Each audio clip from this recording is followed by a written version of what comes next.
প্রতিদিন প্রোডাক্টিভ থাকা হয়তো সম্ভব হয় না।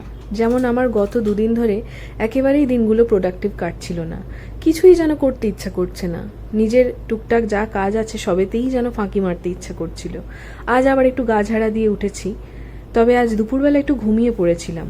ঘুম ভাঙলো ওই সন্ধে সন্ধে নামছে ঠিক তার আগে। কারেন্ট অফ হয়ে গেছিল। খুব ঘেমে গেছিলাম। তখন ঘুম ভেঙে যাওয়ায় ভাবলাম আর শুয়ে থেকে লাভ নেই।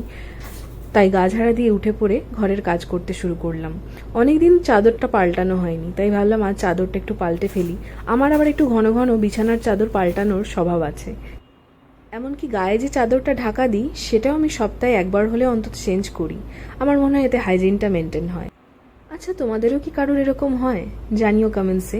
এই থেকে থেকে হঠাৎ করেই কেমন যেন মনটা খারাপ হয়ে যায়, কেমন যেন আপসেট লাগে, মনে হয় কিছুই ভালো লাগছে না। আমার তো মাঝে মধ্যে এরকম হয়, আর যখনই এরকম হয় তখনই যেন আর কিছুই ভালো লাগে না ঘরের কাজ করতে, নিজের কাজ করতে। তবু আবার নিজের মনকে নিজেকেই বোঝাতে হয়, আবার উঠতে হয় গা ঝাড়া দিয়ে।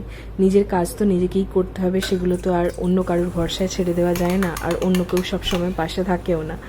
তো যাই হোক, আজ ঘরের কাজকর্ম সেরে খুব ইচ্ছা হলো সন্ধ্যাবেলা একটু চা খাই, কারণ রোজ আমি সন্ধ্যাবেলা চা খাই না। আজ ইচ্ছা হলো একটু চা খাই, কারণ তাতে একটু এনার্জি আসবে বাকি কাজগুলো করার। তারপর আমি ঘরটর গুছিয়ে চলে গেলাম আরামসে একটু চা খেতে।